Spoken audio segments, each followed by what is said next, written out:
Hello, viewers. This is Kariithi Talks. Welcome to Kariithi Talks. As I have always told you, every day I bring you a special guest. Today, niko na mtu wa nguvu hapa. She's gonna introduce herself. Looking at your camera, please introduce yourself and say what you do. Thank you. Hi, viewers. So my name is Jane Joroge. I'm an editor at Nation Media Group. Currently, I'm more inclined towards health and climate change, and I have about a decade of experience in the industry. Wow, great. You have heard it yourself. So if you are there and you have always wanted to work with the media, this is the person to listen to. Great. Now, Jane, can you please tell us, currently we have media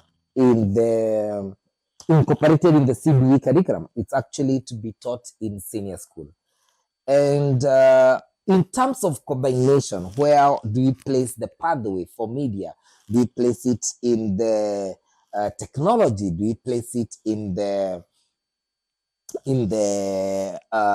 social sciences? Do you place it in arts and sports? So there's that kind of a confusion that is there, and some people are saying no, media is in arts. Others are saying media is in the languages, the humanities and languages, or media is in the technology. Where do you think it is better placed? Well, I would say it's all rounded, be it in arts, be it in technology. Because when it comes to journalism, it entails like basically everything going around our lives. But currently, I would say going by the digital trends, the current digital trends, Yes. I would lean it more towards the technology because you see now, like the traditional media, yes, it's still there, but the world is moving away from that. And the media is also leaning more towards digital tools, you see. Like nowadays, you consume news just by the touch of the button of your phone, So I would say it's more of technology because we are trying to move away from the traditional, the legacy media, But still, when you look at art, it's still, I would say it still fits there, The thing about storytelling, the thing about narration, Still, I would say it's all rounded.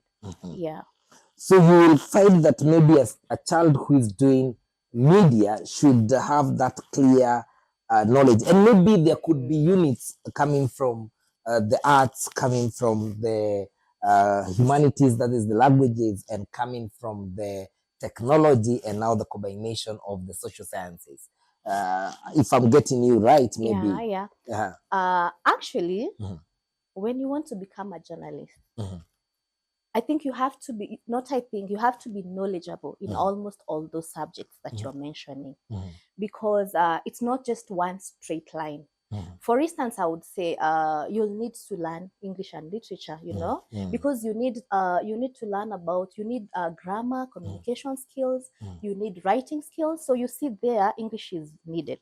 You need history. I don't know whether these subjects are still taught in school, but you see, as a journalist, you need a background in history.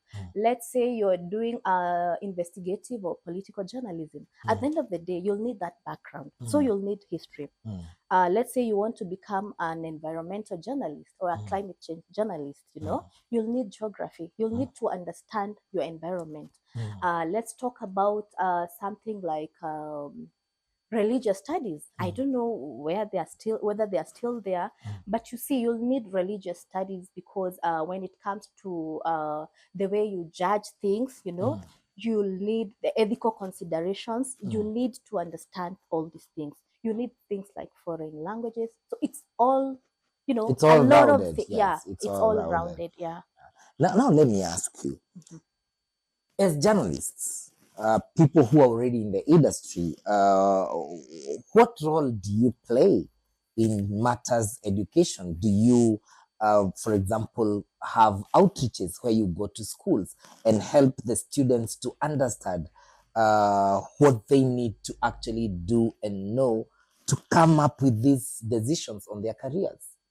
I would quote like where I work from, where I work at. I mean, we have this program where we engage learners, especially I think it's in high schools. You know, Taifa Leo, and usually they take newspapers to schools. Then they educate the learners on how you can what you can do to become a journalist, not just a journalist but a great journalist. And then also when it comes to Daily Nation, we have this pull out that comes out every Sunday inside the Sunday Nation. It's called the Young Nation, you know. So we have the same program. It takes this pull out to schools, you know, just making learners get accustomed to the kind of thing that we do, and train them. Like in case you ever want to do such kind of a thing, which is the way to go. But if a school, for example, invited you as a journalist in their school to have a talk to students, is it something that you can do? I can do it in my own capacity. Is that what Yes, you mean? yes, yes. I would gladly do it. I mean, So we say we leave it. It's the schools that are not actually approaching you guys. Exactly. Because Okay. like in my case, if I was approached, I Yes. mean, I would be so glad to go and talk to learners, you know, because even me, before I ventured into the industry, like when I was a young girl, I had like role models, you know, people I would look after, you know, people I would listen to. So, I mean, why not? I would be glad to go and talk to the learners. Right. Yeah. Right. Now, I have seen in journalism and in the media, we have people who have worked in, say, Nation Media, Citizen, KTN, and finally we see them working in BBC, or it's announced that this person has gone to BBC, another one has gone to CNN. So how do journalists actually move from working locally to working internationally? What is it that happens really? I would say it's a personal It's a personal call, you know. For instance, I'll quote myself. Although I haven't worked in an international media houses, but when it comes to local, I've moved basically like to every media house. I started at MediaMax, then I went to Standard, which has KTN, and now I'm at Nation Media. I would say it's you know, personal motivation. Like there's this pull, like you want a greater challenge, you know, you want to move to an environment that challenges you, because basically it's like the same old work, you know. So I would say for journalists who move to international media houses, it's the same pull, like you want a challenging environment. And so you take it upon yourself, you apply for these jobs, you know, you network, you ask around, and eventually you move. Oh, so it's not like, you know, this is what we assume from our ed here, where we are not in that field. We assume it's like soccer, like football, where maybe CNN looks around and then poaches someone from Nation Media Group. Actually, I forgot to put that point across, because that happens. Oh, that happens. I wouldn't say it's basically the main thing. I think the majority are the people who just do it like personally in your own capacity. But we've seen other media houses, especially, you know, international media houses, like they watched your work is good enough, and then they come in and poach you. So that happens, and mostly it happens. You'll find it mostly in broadcast. okay. Yeah. Okay. So there's poaching actually. There's poaching. There's poaching. Oh, yeah. right. So our assumption is not wrong. You're not wrong. Yeah. Let me ask you now. We come to you as Jane. Tell me, what did you do for you to become a journalist? What is your study background? Oh, that's interesting, because I didn't actually study journalism. I ended up in a newsroom, but that was not my first degree. I started with English and literature. So arts. Okay. But I would say this degree was not mine, because growing up, I wanted to be a journalist. I always visualized myself being a journalist. I always told my parents, like, I want to be a journalist, you know.